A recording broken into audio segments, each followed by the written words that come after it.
مشاهدينا السلام عليكم ورحمة الله وبركاته. أهلا بكم في هذه الحلقة التي نجيب فيها على سؤال: ما المؤامرة التي يحيكونها للجزائر خلال الفترة المقبلة؟ من الملاحظ في تتبع الشأن الجزائري أمر غريب جدا. بوتفليقة لما قرر يترشح لولاية خامسة قال: إن فزت سأبقى في الحكم لمدة سنة. تمام. هما لما الشعب أثار واعترض وكذا قال: طب خلاص أنا لغيت ترشحي، أو الذين يتحدثون باسمه، وسأمدد الفترة الرابعة التي أنا فيها لمدة سنة. يعني برضو سنة. طلعت أحزاب المعارضة اللي هي تابعة للنظام أيضا وقالت: لا احنا معترضين. طب انتوا عاوزين ايه؟ قالوا: لا احنا هنعمل حوار لمدة 6 شهور. طبعا الحوار لمدة 6 شهور ممكن يمتد لسنة، على ما نعمل لجنة توافقية، ولا مين بقى دول رموز وطنية ولا مش رموز وطنية، وفلان يعترض أنا مستبعد، وفلان يستقيل، وهكذا. يعني تمتد لمدة سنة. هم لما خرج رئيس الأركان الجيش الجزائري اللي هو قيد صالح قال: أنا بعلن اللجوء للمادة 102 اللي هي إعلان شغور منصب رئيس الجمهورية، يعني داخلين في 6 شهور سنة. هم لما نرجع بالذاكرة 3 سنوات خلفا في الخلف نفاجأ انهم عملوا دستور 2016 وحطوا المادة 102 اللي هي الخاصة بشغور منصب رئيس الجمهورية، اما بالعجز في حالة بوتفليقة، او الوفاة يعني لو مات بوتفليقة، او الاستقالة. ونجد ان هم قالوا كي يتم اعلان ان رئيس الجمهورية عاجز وما بيتحركش لابد المجلس الدستوري يجتمع، مش البرلمان عشان البرلمان جلسة علنية، انما المجلس الدستوري اللي هو يجتمع سري وكتامي ومحدش يعرف هو بيعمل ايه. فالمجلس الدستوري بتاعهم في تونس او المحكمة الدستورية يعني هتجتمع، ولا بد ان توافق بالاجماع. يعني لو واحد غايب لا مفيش اجماع، لو واحد زعلان لا مفيش اجماع. يعني المادة كلها تقراها: المجلس يجتمع بالاجماع، وبعد ما يقول يتخذ الوسائل دي ممكن يقعد فيها 7 سنين، وبعد ما يتخذ الوسائل هيختار البرلمان ويجمع، وبعد ما يختار البرلمان هيقعد 45 يوم، وبعد 45 يوم نتأكد ان فعلا الرئيس ما خفش. طب بعدين رئيس البرلمان هيمسك 3 شهور. يعني المادة تتحدى في سنة فأكثر. هم الناس دي ليه مصممة على سنة؟ في حاجة هم عاوزين يعملوها في السنة دي، في جريمة، في مصيبة، في كارثة يودون أن يمرروها في فترة العام. طيب انتوا لما انتوا عاوزين تمرروا الكارثه بتاعتكم، انتوا من 2016 عارفين ان بوتفليقه مدته تخلص في 2019 منذ 3 سنوات. فلماذا ما عملتوش اللي انتوا عملتوه من قبل كده؟ وليه منتظرين في هذه الفتره بالضبط؟ طبعا ليس لدي معلومات في مؤامرتهم على الجزائر تحديدا، لكن لما ننظر في سياق ما جرى في العالم العربي خلال 20 سنة الماضية نجد ان السودان قسمت لدولتين، الصومال قسمت لدولتين، اليمن قسمت لشمالي وجنوبي، العراق قسمت ل3 أو حتى 2، شيعة وأكراد في الشمال، سوريا دخل فيها نفس الدور، ليبيا دخل فيها نفس الدور، السعودية جاري تقسيمها الآن خلي بالكم. وأعتقد محمد بن سلمان قد لا يتمكن من أنه هو يعتلي العرش مكان أبيه، وإن اعتلاه سوف يتم خلعه وإعدامه مثل القذافي، ومحمد بن سلمان قد ينفذ هو سياسة تقسيم. بل إننا نفاجأ أن الجزائر والمغرب بدأت تدخل الهوية الثنائية وكلام من هذا القبيل. ولما ننظر في أمور هذه الدول العربية التي تعرضت للتقسيم نفاجأ ان في دول قالوا اتقسمت بسبب الثورات، ليبيا، سوريا، او قيل هكذا بسبب الثورات. لكن في عندك بلد مثل العراق الشعب يسمع كلام صدام حسين فقسم بسبب الاحتلال. واليمن الشعب كان مجمع على هدي ده اللي قاعد في السعودية الآن وما حصلش أي حاجة، ولكن الحوثيين جم قسموه. يعني اليمن لم تقسم بسبب الثورة، ده بسبب حاجة تانية. السودان لم يحدث أي ثورة، النظام هو اللي عمل التقسيم. والصومال ما حصلش ثورة، النظام ينهار. يعني تلاحظ انه سواء البلد حصل فيها ثورة او ما حصلش فيها ثورة بيجري التقسيم. ولما تنظر في عمليات التقسيم حتى في ليبيا او في سوريا نجد ان يد اجنبية التي تقسم. في حالة ليبيا كانت ليبيا بلد متحدة بعد الثورة، ثم جاءت الامريكا وكلفت مخابرات السعودية والامارات خشوا مولوا حفتر وعملوا الايه، خلوا حفتر يعمل هذا الايه، يعني يد اجنبيه، وان بدا انها الثوره اللي جابت لنا كده. انه فجأة في الجزائر بيبداوا يقسموا في الشعب، ما عادش احنا جزائريين واحنا مسلمين، المفروض احنا مسلمين، هم جزائريين ثانيا، اولا نحن مسلمين ثانيا جزائريين. بداوا يقسموا بقى يمين وشمال وكذا، والمغرب دخل الدور، وده بقرار فوقي من الحكومه، يعني ده لم يكن مطلب من التحت.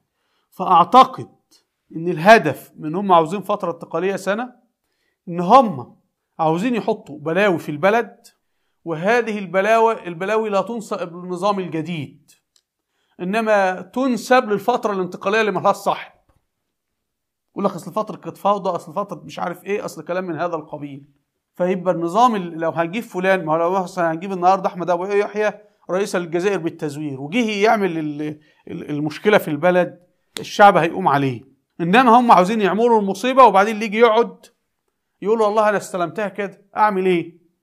ولذلك يجب عدم تمكينهم ابدا من فتره السنه ولا يوم، بتفلقه مدته انتهت، لا شاغر ولا مش شاغر. انما تجرى الانتخابات الرئاسيه الان، انتخابات رئاسيه نزيهه الان، لان هو الدستور بيقول كده، مش انتوا بتقولوا المسار الدستوري؟ المسار الدستوري بيقول الانتخابات تجرى يوم 18 ابريل، يبقى تجرى يوم 18 ابريل. ايه المشكله؟ انا مش فاهم يعني، الا اذا كان هم بقى الصبيان فرنسا ما لهمش مرشح في هذه الانتخابات. بعض الاخوه الجزائريين الافاضل قال لك لا احنا ما بنخشاش على الشعب الجزائري واحنا ناس صحيين وانا لا اخشى لا على الشعب الجزائري ولا على الشعب المغربي. يعني نحن لا نخشى على احفاد طارق بن زياد، ولا نخشى على احفاد المرابطين، ولا نخشى على احفاد يوسف بن تشافين، ولا نخشى على احفاد الموحدين، ولا نخشى على الذين أنقذوا الأندلس وأبقوا الإسلام 800 سنة في الأندلس. إنما أنا أخشى من الشيوعيين واللوبي الصهيوني. يا قوم، مصر والسودان كانتا بلدا واحدة، ولما اتعملت اتفاقية بتاع تقرير مصير السودان، الشعب السوداني ذهب عام 1953 وانتخب من؟ انتخب الحزب الوحدة، اسمه الحزب الاتحادي بتاع اسماعيل الازهري. ركز، يعني الشعب السوداني قال انا عاوز ايه؟ اتحاد. طيب ما الذي جرى؟ جه ميعاد الاستفتاء، المفروض الشعب السوداني يروح يقول بقى استفتاء، هنتحد ولا ننفصل؟ لغوا الاستفتاء، والبرلمان ولا البرطمان قاعد مع نفسه قال خلاص احنا قسمنا البلد 2. يعني حتى اليوم الشعب السوداني والشعب المصري لم يقولا كلمتهما في ان البلد تبقى موحدة او منفصلة. الى اليوم نصوص الاتفاقية لم تنفذ. انا اوريك التآمر. ماذا فعلوا؟ حصل مظاهرة في السودان، مين اللي قومها عشان ايه؟ وارد تكون مظاهرة، وجابوا عناصر، هل هي شرطة مصرية، بلطجية، ناس منحرفة؟ مش الشرطة المصرية، هو مصر كلها ناس ملائكة، وضربوا رصاص على المتظاهرين وقالوا ادي بقى الايه، شفتوا بقى احنا لو هنقعد مع مصر هيحصل فينا ايه؟ هم بقى موضوع اعتقال محمد نجيب، وموضوع يعني حصل افلام بحيث ان البرلمان السوداني يزعم امام الشعب ان خلاص احنا نيابه عنكم هنقول البلد تنقسم. هذا يحدث دائما. فهتفاجأ انه عيال فرنسا هتبدأ توقع بين الشعب الجزائري، ده واحد اتخانق مع واحد داس على رجل واحد. لو ان الامر مفيش دولة عميقة لفرنسا في الجزائر، لا احنا عندنا في المشرق الاسلامي ما الاتراك والاكراد والعرب عاشوا جميعا، اتكلم في 1200 سنة. مفيش مرة الكردي قال انا كردي، ومفيش مرة التركي قال انا تركي، ومفيش مرة العربي قال انا عربي. وكان خير الدين التونسي اللي هو اصلا من تونس كان رئيس وزراء الدولة العثمانية، وكان سعيد حليم باشا اللي هو مصري كان رئيس وزراء الدولة العثمانية. يعني رئيس حكومة في اسطنبول اللي ما فيهاش مصريين. مفيش حد تركي طلع قال لا شيلوه ده مصري ولا عربي ولا كلام من هذا القبيل، مش دماغه. والذي خلع السلطان عبد الحميد كان واحد عربي، محمود شوكت باشا، ومحدش قال له وبيخلع السلطان لا انت عربي ولا انت عراق. وهي اسطنبول كلها تركية، يعني سكان اسطنبول كلهم اتراك، ورغم ذلك محدش اثار هذه الجزئية. انها بتيجي الماسونية والصهيونية وهؤلاء من تحت، ويبدأ بقى يعمل تفجير هنا بتاع هناك كذا، يبدأ يوجد الايه، وللأسف إنه الناس بحسن نية بتندفع وراء أحداث مفتعلة، ويقول لك شوفوا بقى الأتراك عملوا فينا، شوفوا الأكراد عملوا فينا. صلاح الدين الأيوبي الكردي حكم مصر العربية ومحدش قال له أنت أبدا أنت كردي، يعني لا كان فيها قوم أكراد يساندوه ولا حاجة، والمماليك وهم أتراك حكموا مصر، عمر ما حد من المصريين قال لهم أنتم أتراك وأجانب يمشوا من هنا إطلاقا. مش موجودة في دماغنا، مش موجود في دماغنا حاجة اسمها عرب وأمازيغ وكذا، ولا كردي ولا تركي، نحن جميعا مسلمون. ولما ننزل في القبر وربنا يحاسبنا سبحانه وتعالى، مش هيقول فين العربي وفين الأمازيغ، هيسألك إيه؟ ما دينك؟ مش هيسألك بقى أنت عربي ولا أنت كردي ولا أنت تركي ولا أنت أمازيغ ولا شيء من هذا القبيل. ما دينك وما عملك وما ربك؟ دي الأسئلة اللي هتسأل. تمام؟ لذلك نقول يجب أن تجرى الانتخابات فورا وبسرعة ومباشرة عشان نفسد الخطة. انتبهوا. لذلك أرجو من الشعب الجزائري إن هو يرابط في الشوارع. لو ظل مرابطا في الشوارع شغور الرئاسة ده هيبقى استقالة وليس الرئيس عاجز، والانتخابات هتجرى قريبا جدا أو خلال أيام قليلة جدا طول ما في ضغط من الشعب الجزائري. إذا سيبنا الأمور لفلان أو علان يتحكم فيها فإن الجزائريين سيدفعون دماء زي اليمنيين لم ينتخبوا رئيسا حقيقيا للبلاد بعد علي عبد الله صالح، الآن يدفعون ثمن قصف وموت ودمار ومجاعة وكذا. فنحن سندفع الثمن، لكن ندفعه ثمن في البداية قليل ولا ثمن كبير؟ وأختم بما قاله ميكافيلي في كتابه الأمير، وأدعوكم أن تقرأوا كتاب خطير جدا والسيسي ماشي منه وقاريه وبينفذ اللي فيه.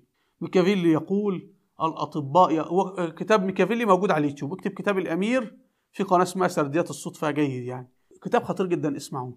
ميكافيلي يقول الأطباء يستطيعون علاج المرض في بدايته رغم جهلهم بالتشخيص، وإن تأخروا يحسنون التشخيص ويفشلون في العلاج. ولذلك احنا في مصر النهارده عارفين نشخص كل حاجة، طب تعالوا نعالج مش عارفين نعالج.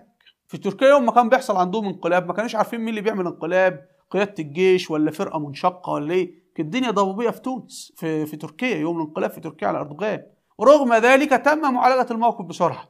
فعلاج المرض في بدايته سهل وإن جهلنا التشخيص، ولكن الانتظار عليه يجعل التشخيص سهلا لكن علاجه صعبا.